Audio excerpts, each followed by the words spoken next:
Hello, everybody. Welcome to episode 2 of Kingdom of Atham, Crown of the Champions, PvE server run through. You will notice if you watched episode 1, this episode will have a lot less gathering of materials. I am also doing a lot less of showing the crafting side of it. Mostly because crafting recipes do continue to change as this game is early access, as they tweak recipes. So a lot of the crafting recipes change. So I'm not going to be showing quite as much of those pieces. This episode is going to focus on working on the house. We're gonna get the second floor finished, and we'll be working on a third floor, and then we'll also be doing some combat against animals, of course.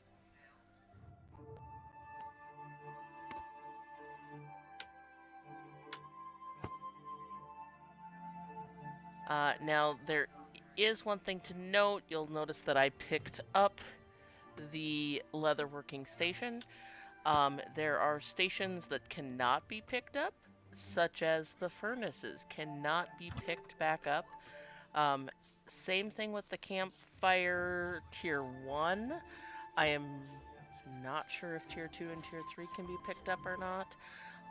But keep that in mind when you're placing your workstations down, that if it is something that would be really heavy in real life or difficult to pick up, it may not be something you can pick back up. So you can pick up the original workstation, um, the gem station, the potion station, a lot of that, but not the furnace.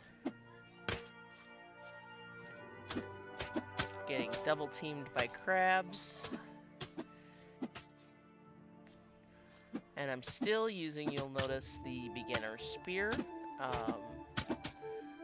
Goal during this episode will be to at least upgrade to some other stone weapon if I don't get to iron, so that I don't have to keep using the spear, which I feel is, at least for me, very slow and clumsy.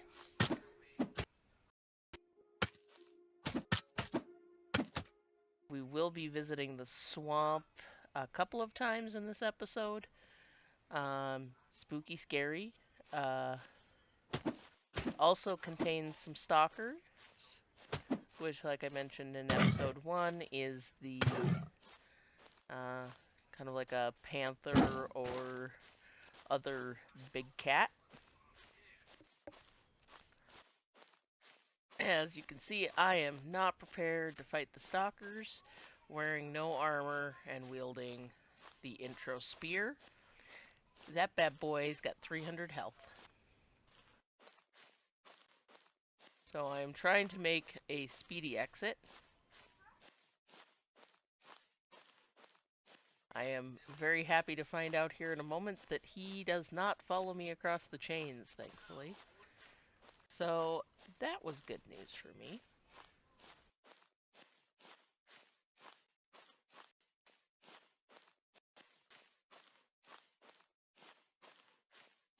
I am also happy to see that the crabs have not respawned yet from my earlier killing.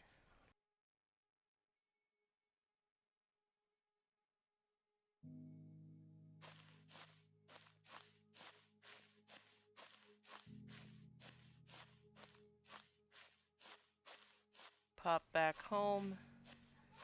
Get healed up a little bit, because the only thing that I have going for me right now is I've got full mana, but I don't have magic, so.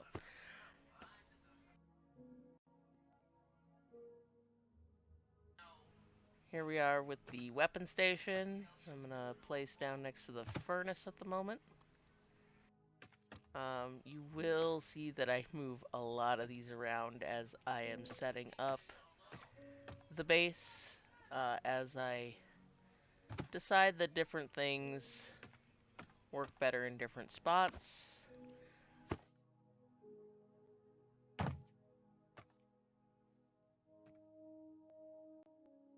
Here we've got the Alchemy Station. This is where we make the potions. This is where magic happens as well.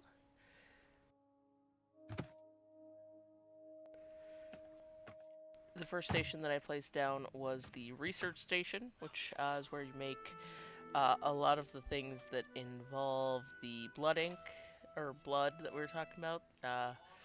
Make the blood ink in the Alchemy Station. Look at that.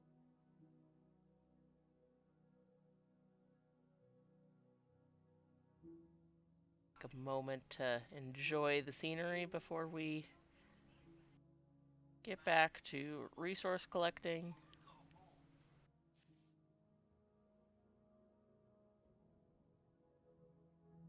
And here we come back home, loaded down with lots of goodies.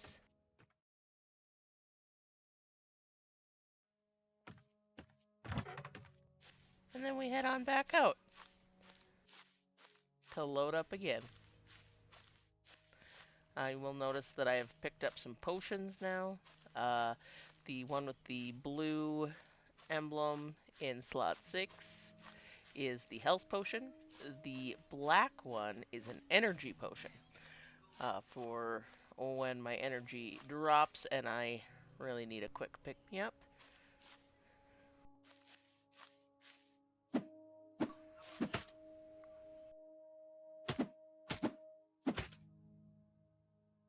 Crabs are much easier to kill when they get stuck on a rock.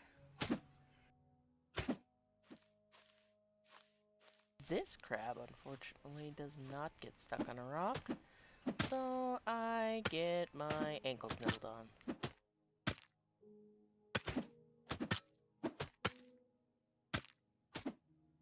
Now it's time to pop over to the other side of the river, pick up some more clay and sand, and play with the crabs again.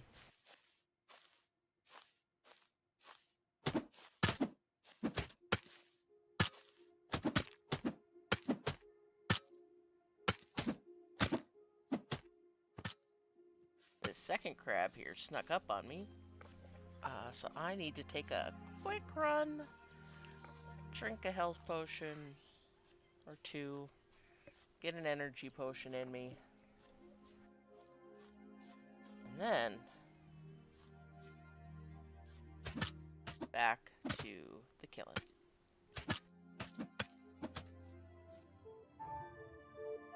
After that, we did a little more resource collecting so we could come home, load it up yet again.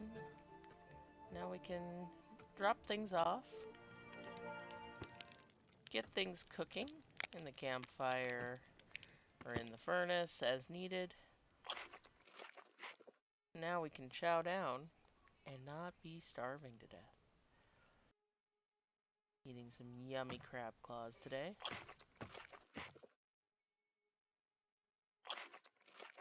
As we're eating, we'll take a look at our beautiful surroundings. Over there, you can see over the mountaintop the center of the map, which is one of the deadliest places to visit. Also a source of many resources that would be good to have on hand. After having a little lunch of crab claws, time to work on the second floor a little bit.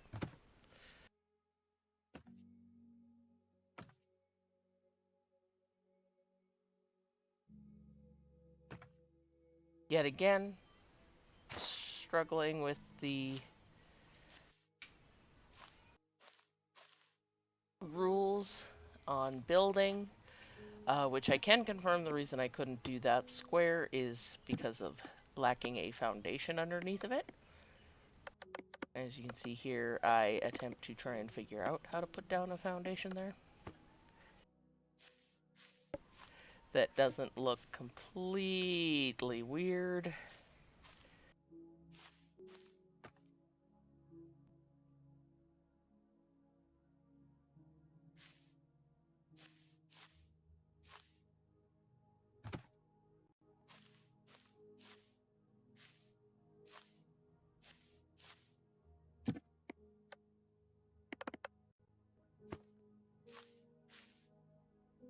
Ultimately, I will decide to not continue to waste my time at some point here. And we'll move on to just kind of finishing the building.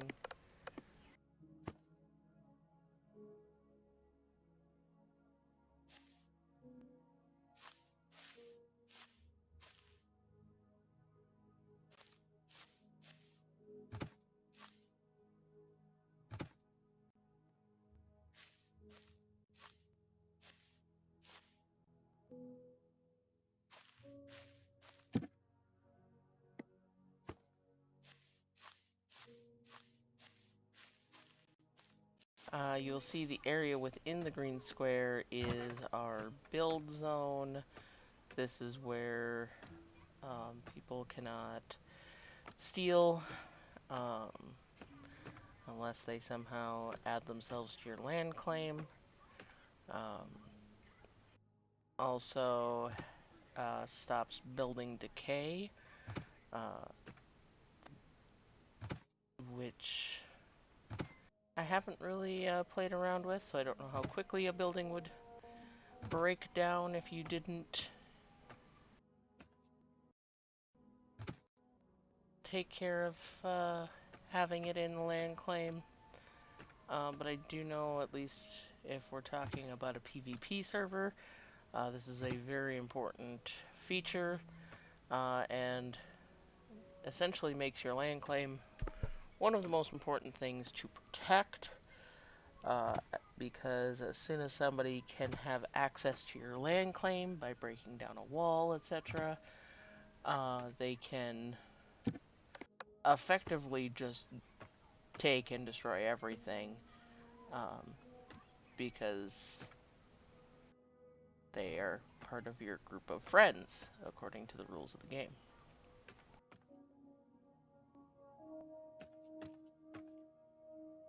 It is starting to get dark, you'll notice. Things are getting harder to see. And this will be the first time that you'll get to see some gameplay during the night, since episode 1 was pretty much exclusively done in the daylight or twilight kind of hours.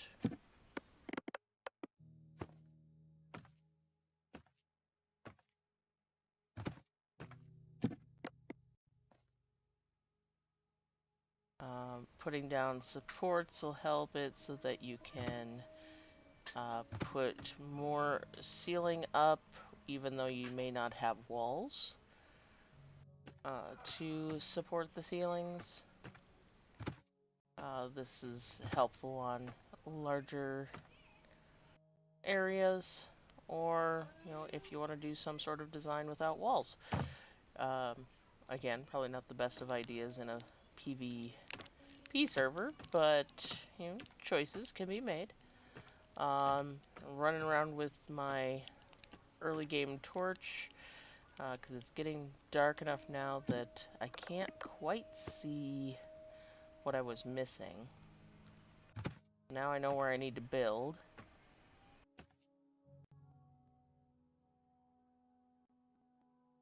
And it's a matter of figuring out what piece to lock those ceiling tiles in with, or verifying that I need some more support.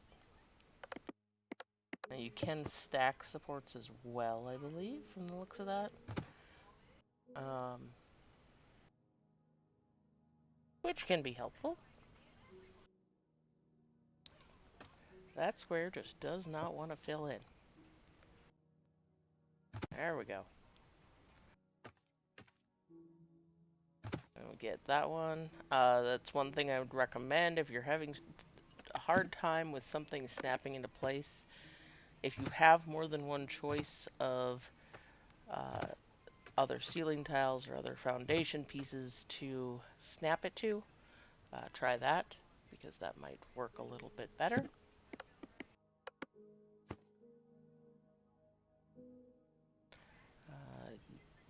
You can also put down standing torches or wall torches. I will be putting down some of both in the house. The floor torches, while they take up a bit of space on your floor for walking and placing stations down, it does light up the center of the room, as opposed to the wall torches that only light up in a radius around the wall. Which works, you know, if you just want to see your workstations or you've got a smaller room.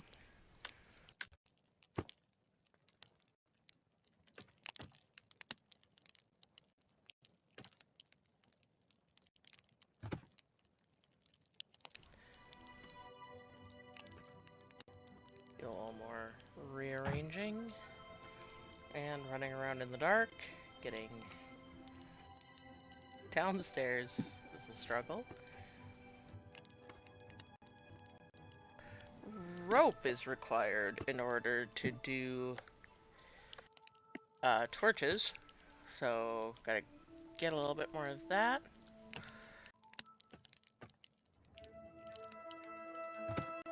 And we can get the main floor lit up.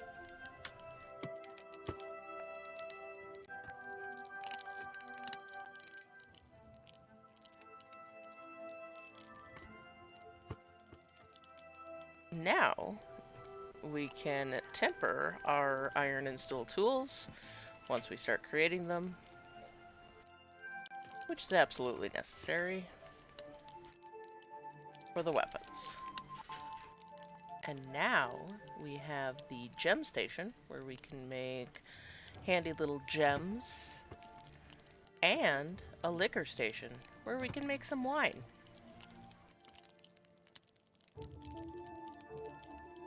Now it's time for the armor station. This is where we can make armor from leather to magic based to full plate for those who want to get up and close.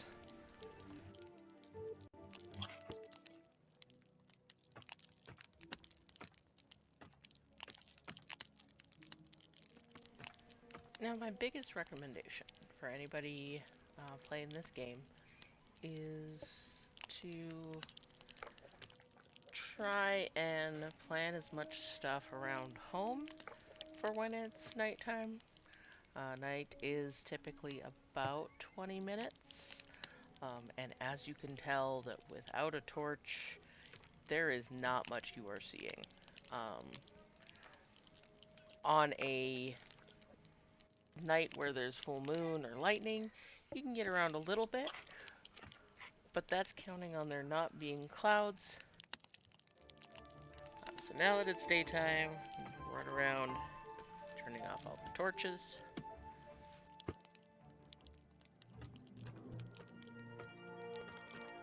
To conserve our resources.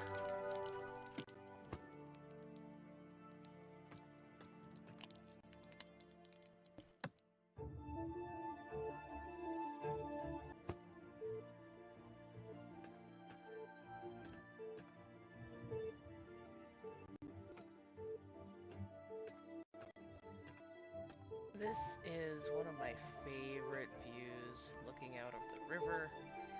I'm really glad that I opened up this section. Don't have it quite as closed off as I did before.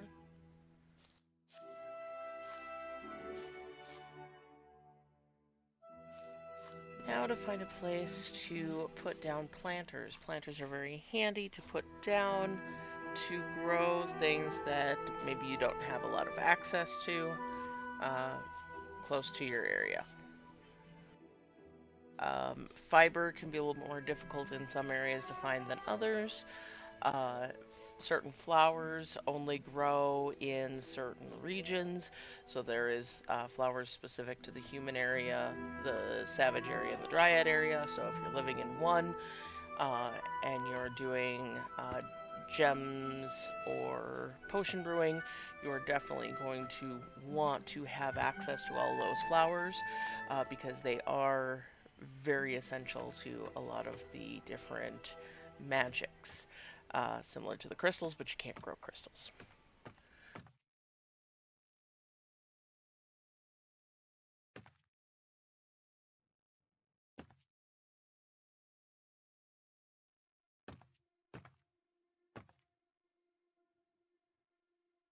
Right here, I'm trying to figure out a good spot to put a staircase to make that third floor that I hinted at us probably making at the beginning of the episode.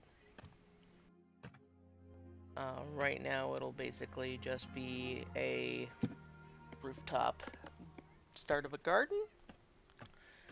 But you know, who knows what we'll decide to do with it later. I am going to actually put down some torches so that we can do gardening at night, so that we can use the daylight hours to go out and get those other resources around the base and spend the night hours at home. Now, instead of just having the general uh, crafting things to do, we can now also start gardening. Basically, one plant per plot, and each time you pick the plant, you are given seeds to plant the plant again, but you can plant something new.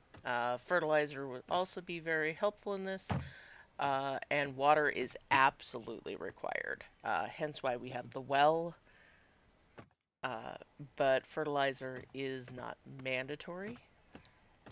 It just makes it a lot better.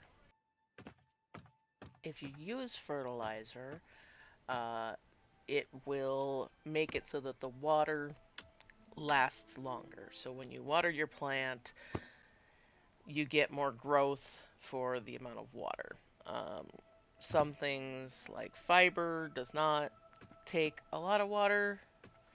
You can do one watering per plant typically, but other things, like especially those rare flowers, are going to require many waterings to get you one harvest if you don't have fertilizer.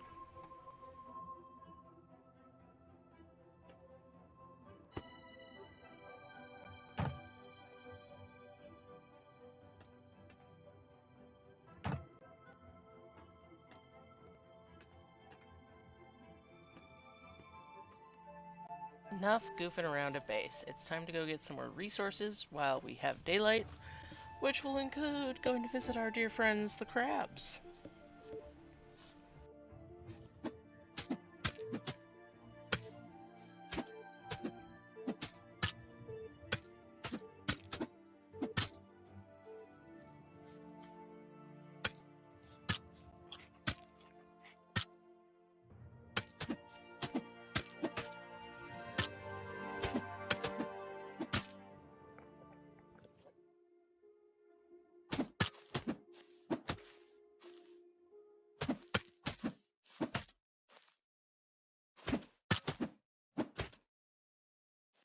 Now, let's go say hi to a stalker, now that I have a stone mace in my hand.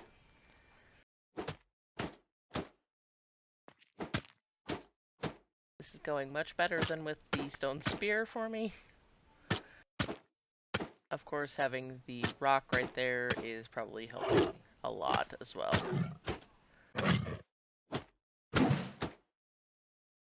I am still going to need a quick little break from him.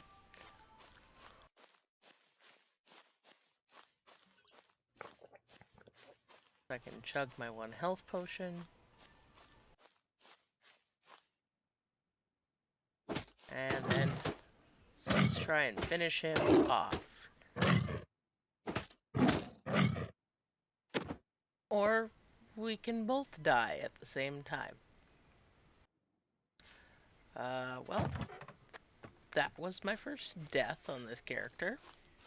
Now the run back to where I died to pick up my stuff, because there is a timer on how long your loot stays in a bag. And of course, if you're on a PvP server, people can loot your bag of items to take the things that were on your body. I will also have the loot from the Stalker to pick up. There are bedrolls that you can make that are a one-time use respawn. So if you're going to the center or the other side of the map, that would be a longer run for you. You can find a spot, throw down a bedroll, and that is a one-time respawn point, so that you're a little bit closer to where you died. Now that I've found my body, let's go visit the swamp since we're super close. This is an example of one of the rare flowers that is only in certain areas. You can also pick up berries. There are 3 different kinds of berries. There are blueberries, there are blackberries, and there are raspberries that are specific to each of the areas. And that, my friends, was a dweller. I know I'm not ready for one of those because they have more health than a stalker, I believe. Which does also mean better loot, uh, but I need to get geared up.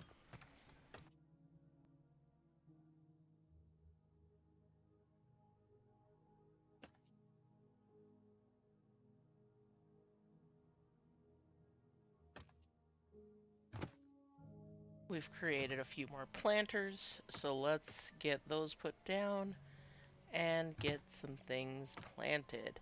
As you can see in the first 2, I've got red mushrooms planted. They do look like they're probably going to need some more watering,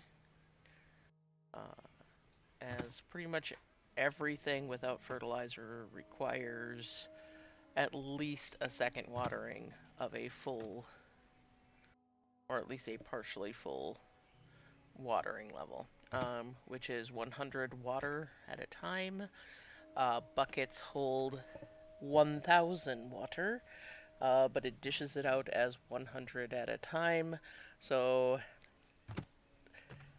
it's not really worth it efficiency-wise to dump more water in when you only need like 1. We'll get some blackberries and some ferns planted. Ferns being the way to get fiber when you are gardening instead of some of the other plant options that you may see in the wild. You do not get seeds from. As you can see, as we are hovering over the planter, we can see how much growth it's got, how much water it has, and how much fertilizer it has.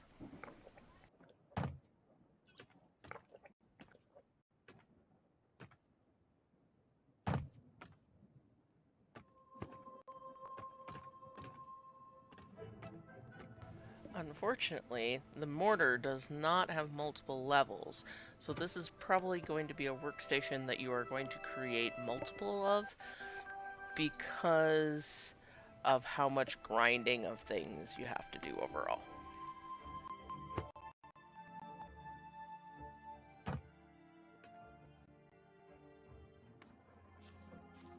Now we'll do a little more crab killing as the rain comes pouring down on us and the lightning is flashing.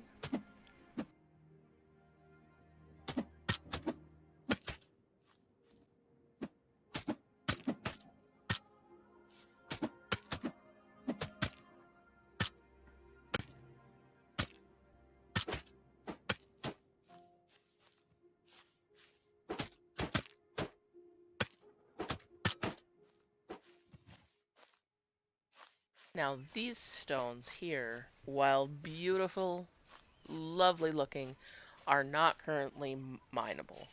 I have heard rumors that they may be in the future, but as of this video, they are not.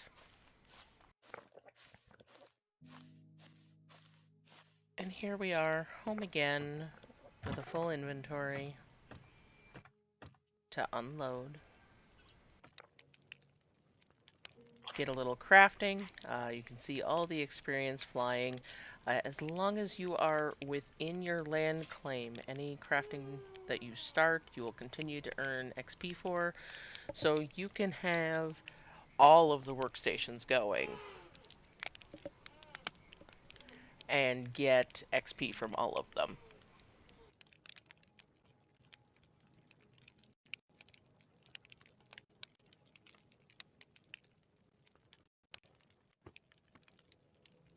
Now, each of the workstations that are upgradable, that have tier 2 or tier 3, do typically get a little bit bigger, or at least fancier.